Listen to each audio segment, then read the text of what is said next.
Yes, and we have some sharing from Ma Lata, who says, my right side eyes, I saw an orange color passport. Just one moment. Passport size, showing photo I saw, and quickly getting back in above, below. All is, and my heart portions rest are functional. I am going back this time around the cosmos. Put the right portion, only that portion unclutch. Okay, yes, thank you very much for sharing, Mahalata. So also requesting all other participants, please take a moment and share with us your experience in this power manifestation. So once again, this is a very powerful power manifestation. Whenever you have some discomfort, whenever you have even some dis-ease, it is by infusing awareness, infusing conscious awareness, energy to the area of discomfort, that the discomfort is dissolved. So Swamiji beautifully tells us that any discomfort, any dis-ease is simply, and any pain as well, is simply the body telling you that, hey, I need some attention, I need some energy. So by actually doing this body scanning of these areas that require attention, we provide it with that attention, we provide it with that energy that it requires. So we look through the third eye, we put our awareness on it. Every thought has its energy. Everything is energy in and around us. So even the thoughts are energy. By having our awareness onto that area that is in discomfort, we provide it with the energy that it requires, with a conscious awareness, and it dissolves the discomfort. It heals the area, the spot where the discomfort exists. So it is a very powerful technique, very powerful power manifestation to practice whenever you do have some discomfort, some disease, some pain in whatever area of your body.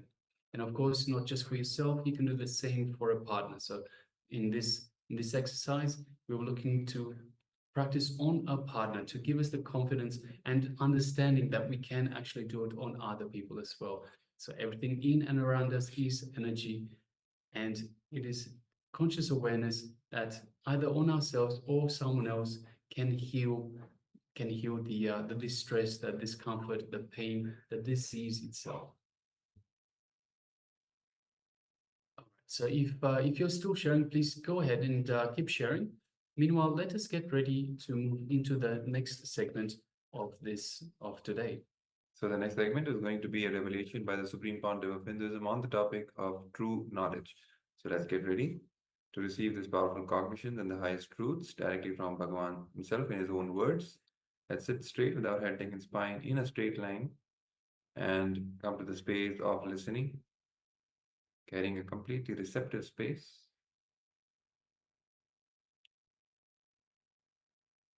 And let's watch. Today's topic is true knowledge.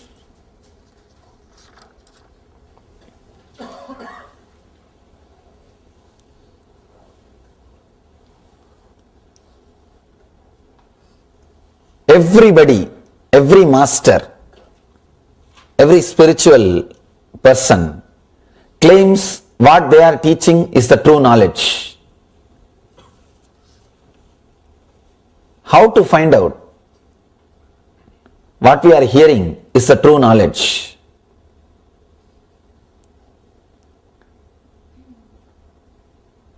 There should be a scale for satya. There should be a scale for truth. What is truth? There should be definition.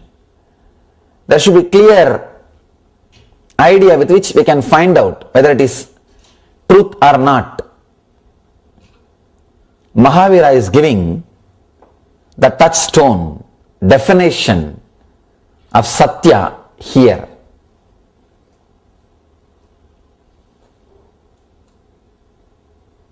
Today we are going to enter into the Satya Sutra. He is giving the techniques, methods to find out what you are listening is a true knowledge or not. Through these beautiful sutras, before entering into the Mahavira Sutras, I wanted to discuss few things about this truth so that you will understand the greatness of Mahavira's words.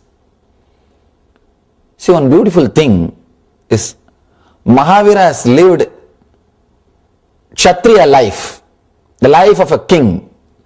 To tell you honestly, if somebody has renounced the life of a king, he has seen the truth in reality. Please understand, an ordinary beggar becoming a Swami or renouncing the world, he has nothing to renounce. He has nothing to renounce. You can't even say he has renounced the world or he has achieved something. No.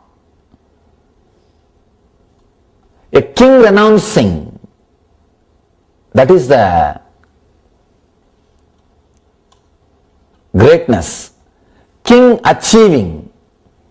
One more thing, when a king achieves enlightenment, even his expression will be very sharp and to the core, to the point. He will speak to the point because basically he is brought up without fear. King is a guy who only creates fear in others. He doesn't have fear. He doesn't bother. He is not going to use the socially polite words. But a guy who was poor or a beggar or a person who lived in forest, even if he becomes enlightened, he will not talk the truth completely. He has to use the socially polite words. He can't tell the truth which goes against the vested interests of society or king. But when a king becomes enlightened, he doesn't bother. He says the truth in the best way. He presents the truth as it is. Here, the best expression is happening because Mahavira was king. See, one more thing, when you live a life with wealth and richness, you know all the secrets of human mind. Understand? Wealth gathers around you only when you know the secrets of human mind. How to handle human beings who are coming in front of you. Only a person who knows the basic secrets of human mind will acquire wealth, will become a leader. Only he can be a leader. Here Mahavira lived the life of a leader and expressing the truth of enlightenment. Very rare combination. Very rare combination. There are many different expressions by different masters. One, the person who was a beggar or who has never seen the world, just lived a life in forest and did meditation, became enlightened. His enlightenment will be the same, but his expression will not be sharp because his constitution or his mind, his inner software is not created based on fearlessness. One more thing, even after enlightenment, when you settle into the body, when you want to teach, you use the same mental setup which you left. You may not have the greed and fear which that mental setup was having earlier before its enlightenment, but the setup will be the same. The software programming will be the same. Understand? This is an important revelation which you need to understand. Only then you will be able to appreciate the greatness of Mahavira's expression. If a beggar becomes enlightened, he may not have the fear or greed which he had before enlightenment, but the mental setup of living without possessing anything, or the mental setup of living by begging will be the same. So he has to use that mental setup only to teach, to relate with the world. Understand, the mental setup which you created, after enlightenment also you use the same mental setup. Only one difference, after enlightenment, if you want you can use, otherwise you can drop. You may have that freedom, but the mental setup, the software itself will be same. Here, Mahavira is having the best software to express enlightenment. The fearless leader software, through which he can see the depth and express it. The one thing what I expressed, that people who did not have anything, renounced the life, became enlightened. There are so many millions of examples I can give for this. Second, people who became enlightened but did not renounce after enlightenment. Example, Krishna, Janaka, all these great masters, they lived as kings, became enlightened, but they continued to live as kings. This is a second kind of a mental setup. One more thing, in this the difficulty is, they will express the truth with a clear software, with more clarity, better than the first group. Better than the first group, example is all rishis who lived in forest and became enlightened. They have never seen the world. So that is the first group. The second group, who lived as kings, became enlightened, but again continued to be as kings. Here the big problem is, their teachings is interpreted, experienced, understood by the people who have vested interests. Understand? When you are talking to your ministers, even if they don't understand, they have to listen. But Mahavir has no captive audience. Mahavir is not talking to captive audience. When Krishna is speaking to his ministers, when he is teaching to Arjuna, practically they are captive audience. Even if Arjuna doesn't want, he can't escape from Krishna, because he is receiving some service from Krishna. When your boss makes some joke, you have to laugh. You can't do anything about it. You have to. Same way, when Janak is teaching, his whole court has to listen. They are captive audience. So, the person who is listening, whether he agrees or not, he has to listen. So, complete truth expression is not possible. It's not possible. I don't sit with my ashramites and take these spiritual classes. I give them only the instructions what to do. They ask me, what is this, Swamiji? You are not sitting and talking to us like this Shiva Sutras or Jain Sutras and all these sutras. I tell them, you guys are captive audiences. Whatever I talk, you have to listen. No other way. That way, truth can never be expressed. Truth cannot be expressed to a person who is bound to listen. Truth can be expressed only to a person who has got the freedom to doubt and question. Who has got the freedom to doubt. See, you have a freedom. You can doubt me. And you have a freedom. You can put a question. You have a freedom to go out. Only to you, truth can be delivered. Truth can be delivered in its purest form only to a person who is not receiving anything else from a master. If you receive something else from me, apart from truth, you may be sitting here for that. You can't receive the truth. You are not qualified to receive the truth. Here, the whole thing, if you see, has come in a beautiful way. Mahavira is the ultimate category. Was king who became enlightened and renounced the kingdom. He is teaching sitting on the platform as Satya. Only one thing is holding him, Satya. He doesn't have that title. He doesn't have any other title like a king. No. He is heard by the people just because he is enlightened. See, after enlightenment, if you are sitting on the throne of a king, people may hear you because you are king. You don't know what for he is sitting. You don't know why he is listening. You can't say people are sitting just because you are enlightened. They may be sitting because you are a king. There may be some other reason for you to sit.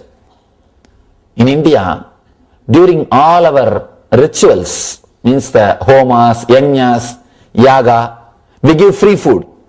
But I never give free food during meditation programs. Because people may be sitting for food. I will not know whether they are sitting there to listen meditation or enlightenment or for food. I tell them give free food during yaga, during rituals, not during meditation. It is a disrespect to meditation. I don't want that. There should not be anything else associated with the spiritual truth. No. If you associate anything else with the spiritual truth, the possibility is there. The truth will not be heard properly. It will not be received properly. Here, Mahavir is talking to people who are not bound to him in any way. Who are not bound to him in any way. Seekers. One more thing. Seekers are the most dangerous people. Because you can't bind them. You can't bind them. And there is nothing which can bind them. You can bind them only by love and gratitude. So you can't even use the word binding. It can't be even a bondage. You can keep them together only based on love and gratitude. Here he is talking to a community of seekers who are not receiving anything else from him but truth. They are not there for anything else except truth. And he is not carrying any title. He has renounced all the titles. So nobody is sitting in front of him because he has got some title.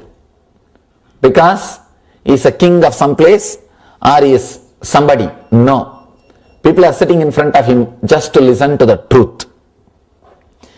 He is a pure being without any personality, without any title.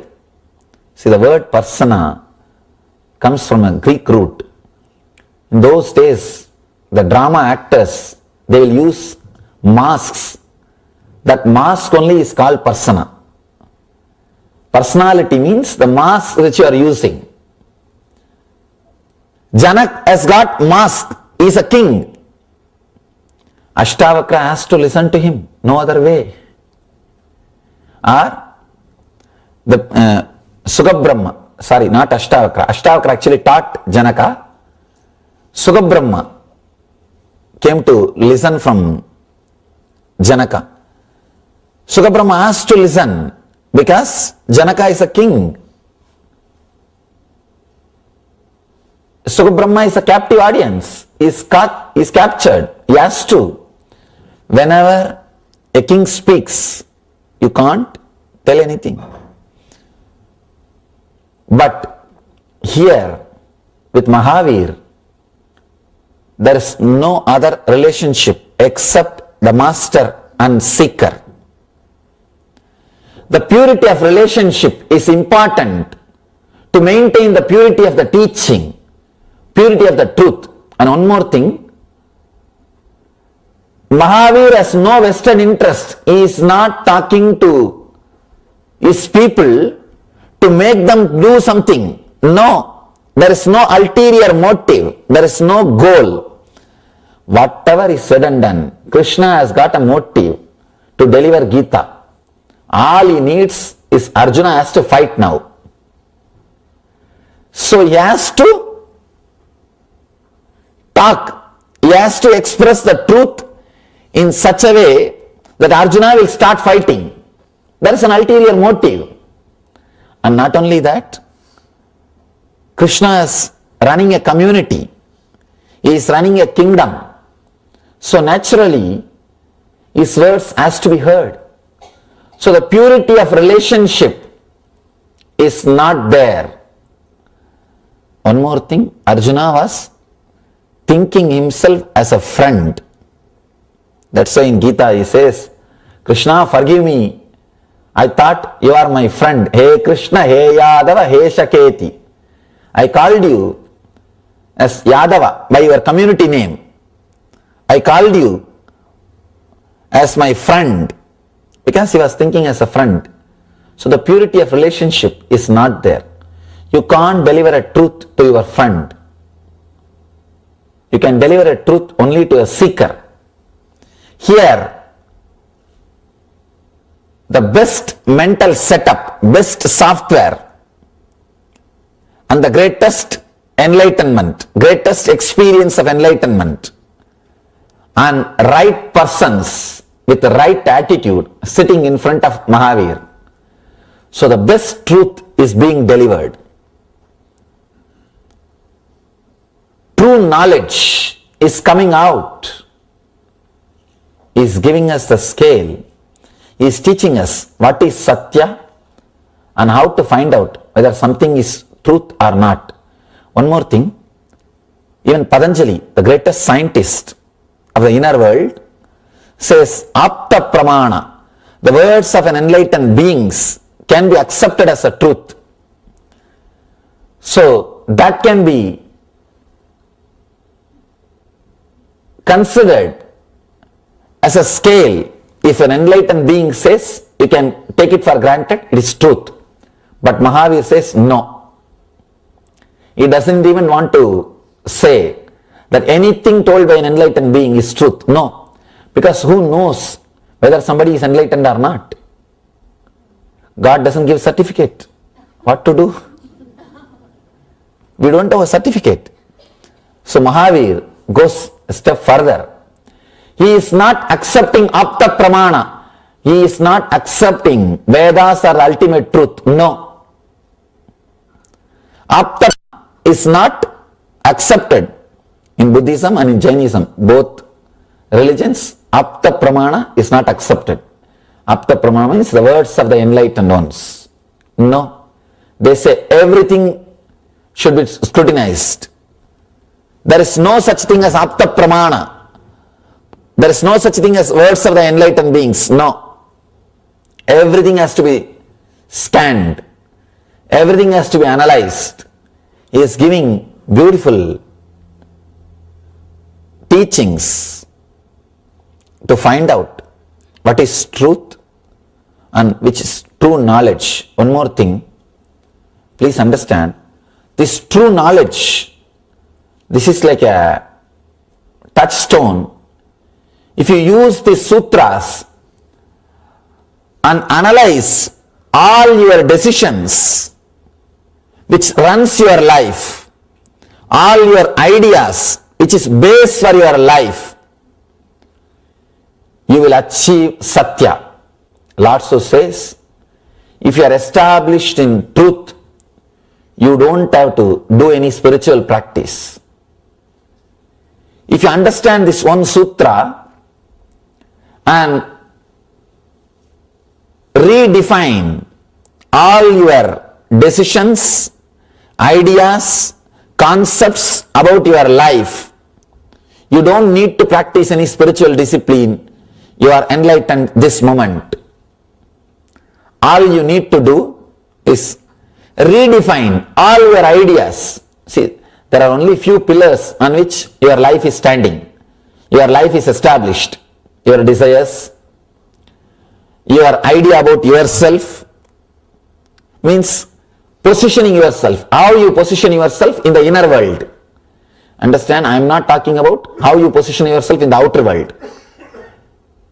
That all of you know it's not worthy. Not only that, it's the pure lies. All of you know whatever you may talk about yourself to others, but you don't believe that. You may make others to believe. You really don't believe. Just look inside. You can laugh at yourself. I always tell people, really, when you sit alone and start thinking what all you project as you, actually if you really believe what all you project as you, by now you would have become enlightened. Because Ramakrishna says, Man Muk Ek Karo, means the mind and the words, if you make it as one, you are enlightened. If you believe what you speak about you, you are enlightened. Actually, whatever you speak about you, start believing that in a strong way is also a spiritual practice. Whatever you are talking about you, I am this, I am that, you don't know me, all those things you start believing. But the difficulty is you won't believe. That's the problem. When you try to believe also, your mind will tell, you can talk all these things to others, not to me.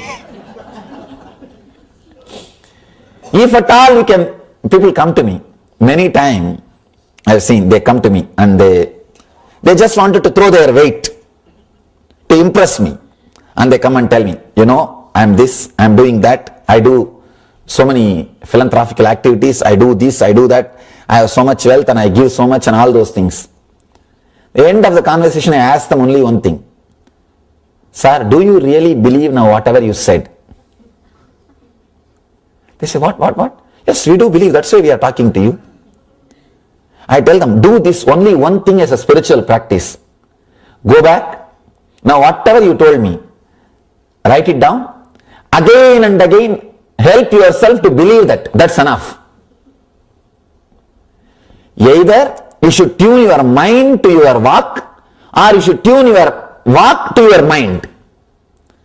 Either you should tune your words to your mind, or tune your mind to your words. One thing all Ramakrishna says is, let your word and mind be tuned. You can do anything. Either talk only what you believe as you, or believe what you talk as you, what you talk about you. Then you won't have pus. You won't have cancer. The gap between the words and what you believe, that space is what I call cancer or depression. If you are carrying a depression in you, be very clear, you have that gap between your words and your being, between your words and what you believe. If you can remove that gap, you will not have the tumor which I call depression. See, any person who does not have depression is enlightened. If you are not enlightened, be very clear, you carry depression. The gap between your word and what you believe as you. The other day, one of our devotees was telling me, another one devotee who saw this latest movie, secret movie, he came and told him, I became enlightened from today. And the guy who was talking to him, he is a strong intellectual guy. He took him to task. Within 10 minutes, that fellow lost the enlightenment. He was trying to convince himself for years or months that he is enlightened. This fellow took away his enlightenment in 10 minutes.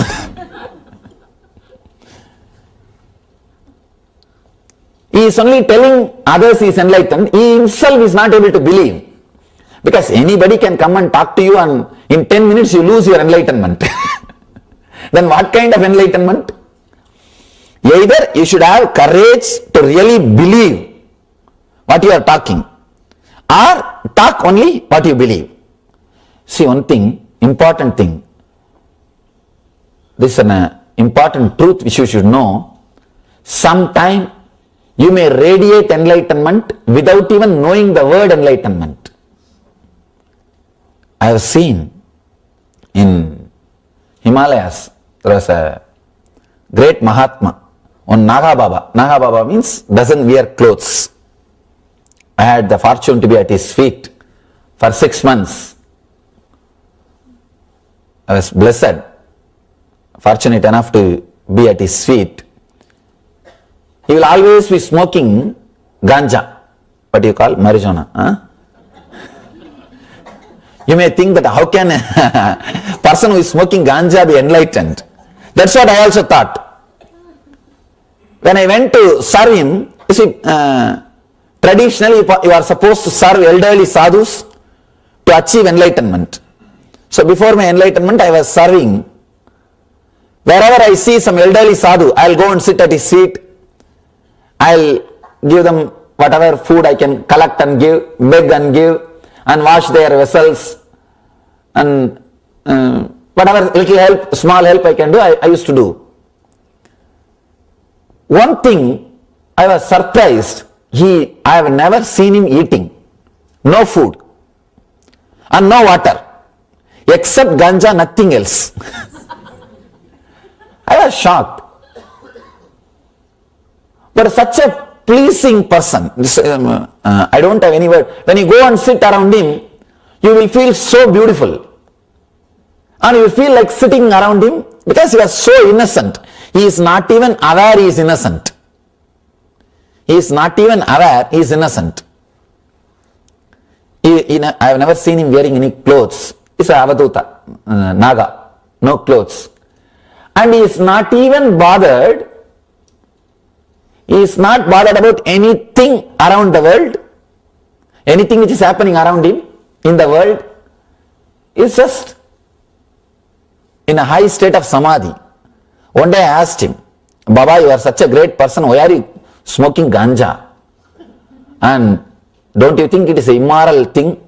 And people will start smoking, seeing you. And already they are doing. They want only some reference. They want only some reference. And especially a person with a reverence, if he becomes a reference, then you can do anything. I asked him. He said that beautiful word. Fool, you think that a big elephant can be tied inside a small hut? I can't live inside the body without any desire. So I have to just dull myself. Understand? When he said, I saw the authenticity. The other guy also, one more guy came and spoke to me. He said, Swamiji, I am also smoking to put me inside the body. I told him, do whatever that Naga Baba is doing, then do this also. He doesn't wear clothes, he doesn't eat, he doesn't drink. You also do all those things. Then do these things. Then you can justify. You can't just do whatever you want unless it becomes your experience. One important thing I saw in him, when he was telling that I had to dull myself, it was an authentic truth. His mind and his words were in one line. Not only that, when you live around him, you realize he is established in Satya. He is established in truth, not for any vested interests. See, if somebody doesn't eat or smoke, if somebody doesn't eat or drink, they would have made a big business out of that power. But I have never seen him making big fuss about it. If people ask him, why you don't eat, Baba? He says, who will get up and go and cook and eat? Forget about it. He will not even show that it is a big power. You won't even see that ego, that he lives without food and water. No. when you are really established in truth, you will not be aware of your own powers. You will only radiate, but you will not know those words. I asked him, what is Atmajnana? He does not even know that word, but he is an Atmajnani. What to do? He is radiating Atmajnana. He is radiating enlightenment, but he doesn't know the word. And he said, I am fortunate I did not learn about Brahman. I achieved Brahmajnana because I did not learn those words. Same way Ramana Maharshi. When people ask him, what is the Brahmajnana, what is the Atmajnana? He said, I am fortunate I did not learn those words before my enlightenment. Because learning some words may postpone your enlightenment. Sometimes learning too many words will postpone your enlightenment. I always tell people, never read any book which is written by an unenlightened person. Don't read anything which is written by an unenlightened person. No. Because you may create words which will stop your enlightenment. You will create a negative software which is not supporting the enlightenment process. Enlightened person's words will create a positive software in you which is constantly inspiring you towards enlightenment. See, in the end, all enlightened masters will be pushing you towards sadhana, towards enlightenment. One of the Ramakrishna's disciple, his name is Brahmananda. He says, if you read Ramakrishna's words, there is a beautiful book called Katamrita, Sri Ramakrishna Katamrita, we call in English Gospel of Sri Ramakrishna. He says, if you read that book every day for 1 year, I assure you will have the darshan of the ultimate. You will experience enlightenment. You will be shocked. How can a person assure? How can a person say that enlightenment in 1 year, guaranteed? I tell you, when you read these master's words again and again, when you listen these great master's words again and again, you create a new software, you create a new mental setup, which reminds you the ultimate truth again and again, which inspires you towards that higher ideal again and again. Every day, you are again put on the track. You are again inspired to run. You are again given the enthusiasm to take up the journey. It's like a everyday inspiration, and it creates a new mental setup. It is true, when you read or listen to the master's words for 1 year, and 1 year is too much time. 1 year is enough to create a mental setup which will radiate enlightenment. It's like there is a light. In every one of you, that light is there. In front of the light, if there is a wall, that light can't shine. If there is a glass, that light can penetrate and it can shine. Putting glass instead of wall is reading enlightened beings' words. As on now, you have a big wall. In front of your light, the Swayam Prakasa Jyoti, the self-effulging light, which is inside your being, you have put big wall. That wall is your mind. If you just put a glass instead of that wall, the glass means the mental setup which can allow that light to express itself. The mental setup which does not block or stop that light expressing itself. You will see that enlightenment is radiating through your senses. It is radiating through your being. See, I can't even say enlightenment needs to be achieved. No. Your senses are supposed to be purified so that that light can penetrate and express through it. That's all. All of you are having it. No doubt about it. All you need to do is purify your body and mind so that you can allow that to express through it, so that it can radiate. Nothing else needs to be done. The purifying mechanism or the alchemy process, you can't even call as mechanism, alchemy process is what I call flooding yourself with this truth, Satya. Vivekananda says, flood your whole being with the truth. Whatever can be washed away, let it be washed away. The earlier they are washed away, better for you and the people who are around you.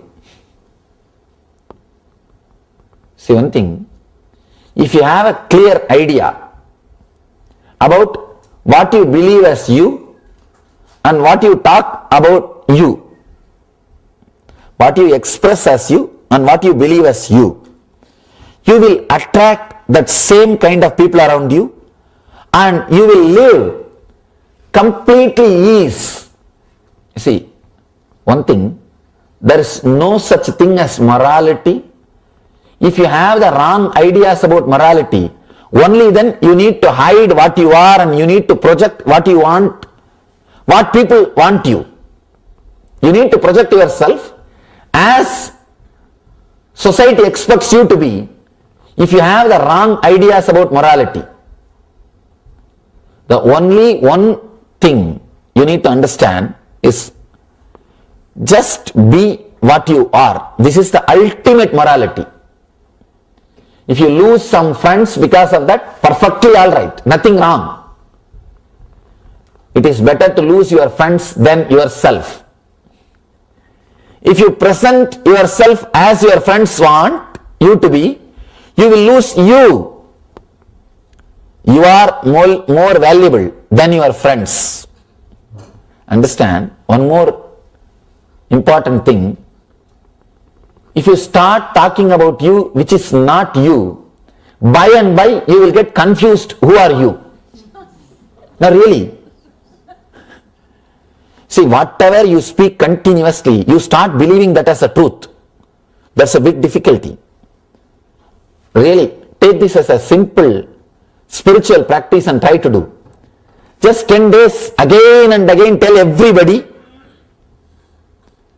that you are an honest person, you are a person with the truth, you are a person with the truth. Just continuously, even if they are not ready to listen, you talk. Just say, after 10 days you will start really believing it.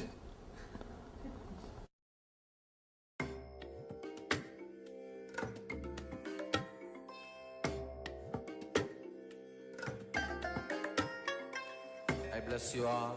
Let you all open all your three eyes and manifest the powers of Mahasadashiva. Om Nithyananda Paramashivoham. Om Nithyananda Paramashivoham. Om Nithyananda Paramashivoham. Om Nithyananda Paramashivoham. Om Nithyananda Paramashivoham. Om Nithyananda Paramashivoham.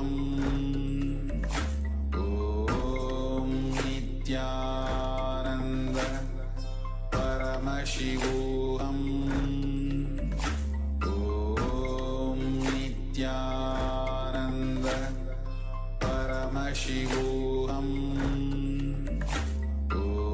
Om Nithyananda Paramashivoham.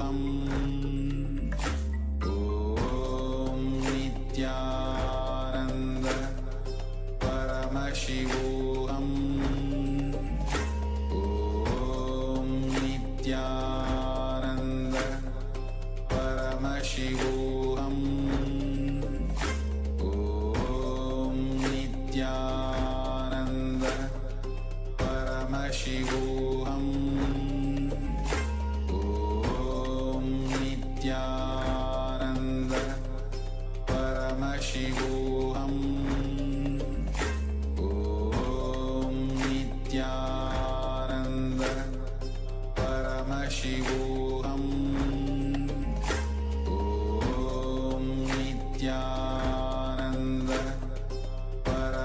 Paramashivoham Om Nithyananda Paramashivoham Om Nithyananda Paramashivoham Om Nithyananda.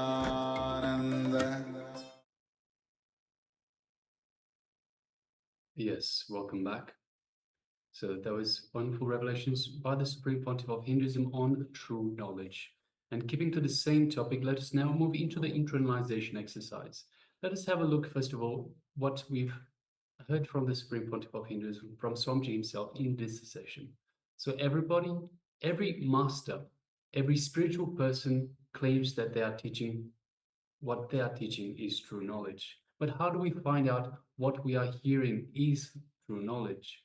There should be a scale for satya, for truth. There should be a scale for this truth. What is truth? There should be a clear definition. There should be a clear scale with which we can find out whether it is truth or not. Mahavira is giving the touchstone definition of satya right here.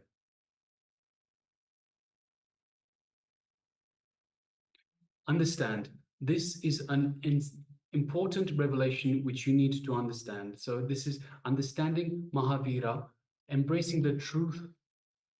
He was once a king. So he was once a king, and then he gave up all his kingly, whatever he had, everything that he had, and became an enlightened master. So he sought enlightenment. He gave up everything that he had, and he became an enlightened master. So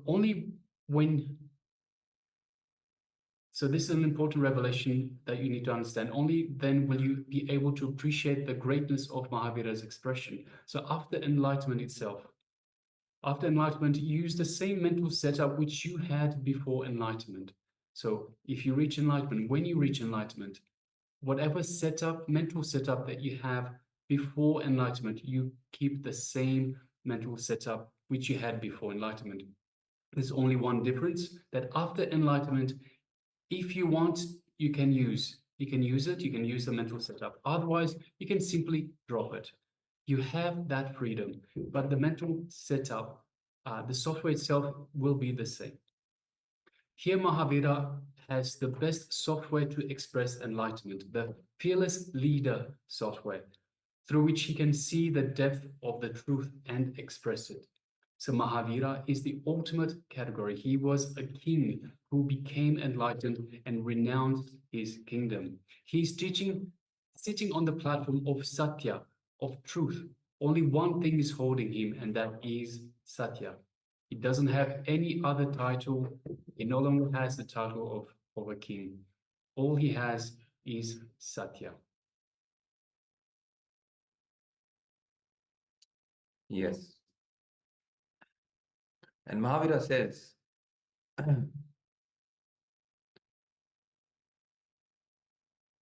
Nichala Panam Matenam Musevajya Vivachanam Bhashishya Vamiham Satcham Nicha Odayanda Karam.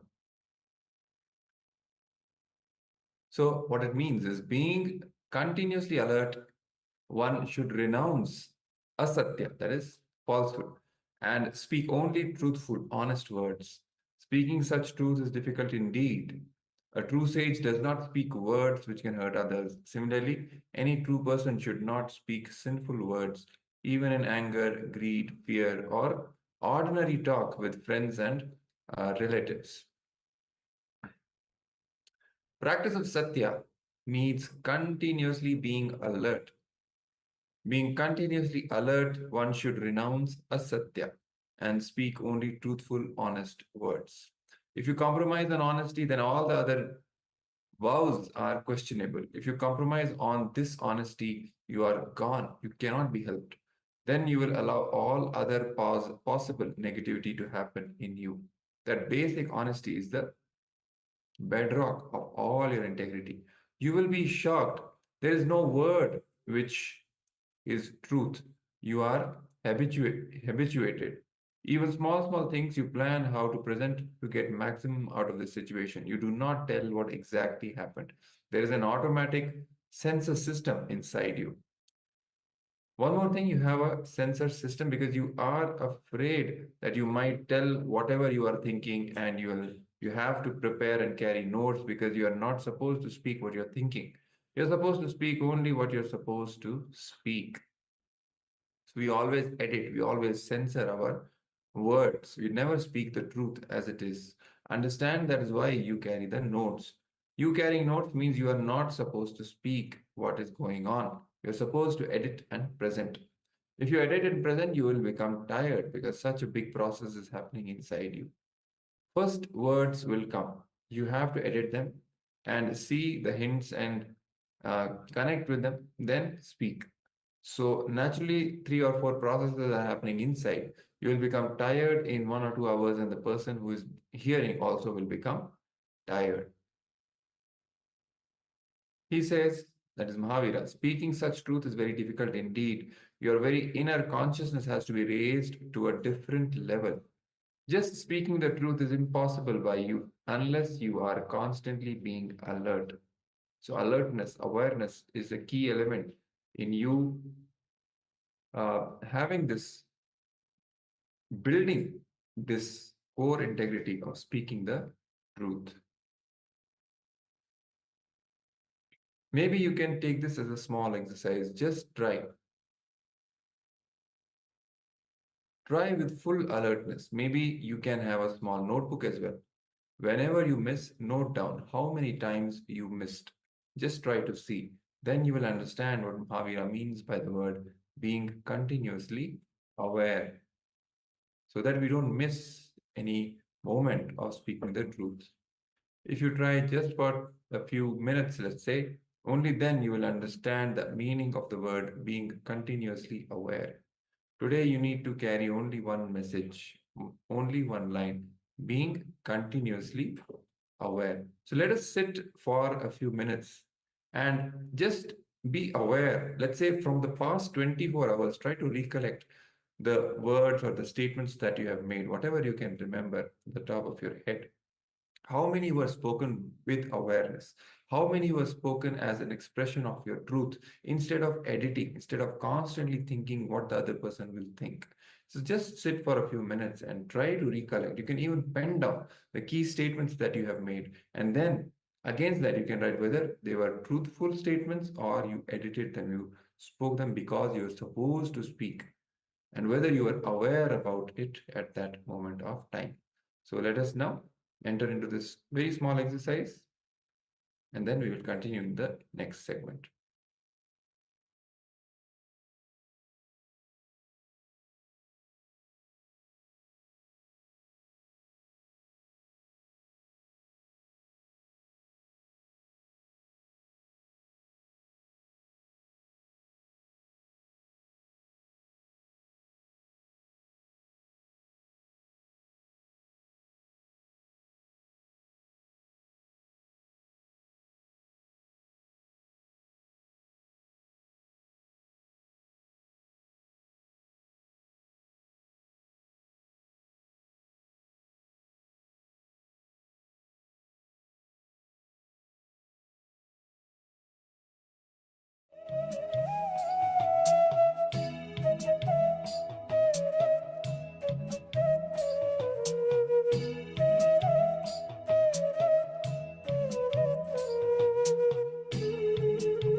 Yes.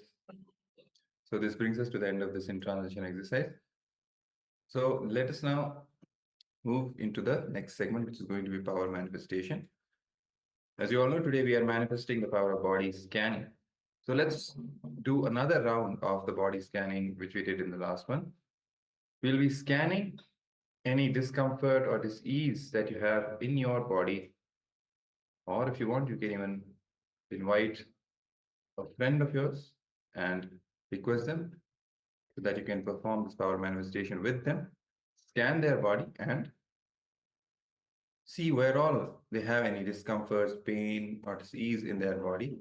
The moment you find that particular spot, automatically your third eye, once you're scanning with the help of your third eye, you'll be automatically guided intuitively to that part of their body or your body if you're scanning your own body. Once you are aware of that spot, then simply allow Swamiji's energy to flow through you into that part of your body or your friend's body in order to heal that disease or that discomfort. So let us now get ready for this power manifestation.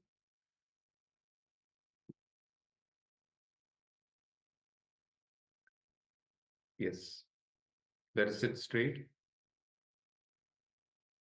Inhale as deeply as possible, as slowly as possible, and exhale as deeply and as slowly as possible.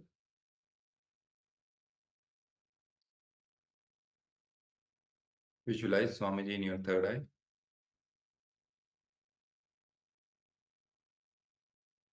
Invoke the space of oneness. Be in a deep state of restful awareness.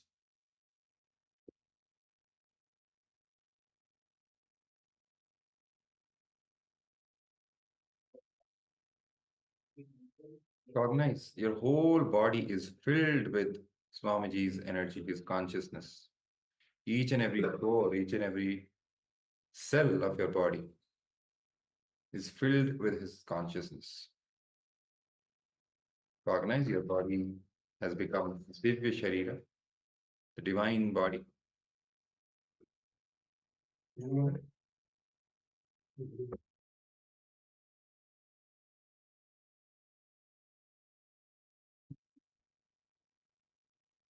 Now,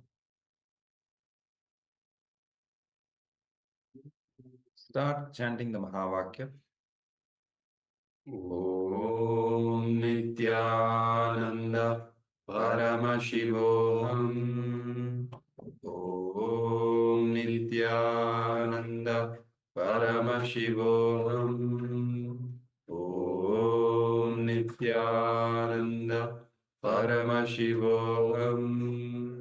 Continue chanting this Mahavakya from your navel and now start scanning your body, or if you're doing for a friend, then start scanning your friend's body with the help of your third eye for that discomfort or disease that they may be having in any part of their. The moment you find that part, just relax and let Swamiji's energy flow through your third eye into that part of your body or your friend's body in order to heal them of that discomfort. Continue chanting the Mahavakya while you're doing this.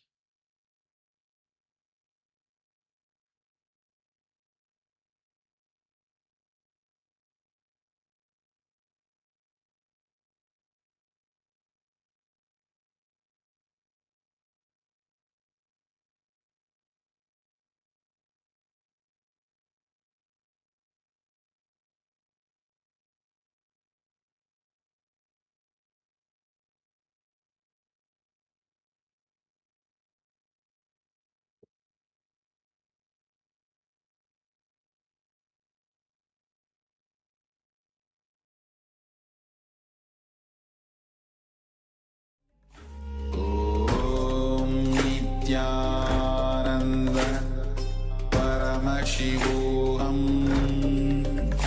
Om Nithyananda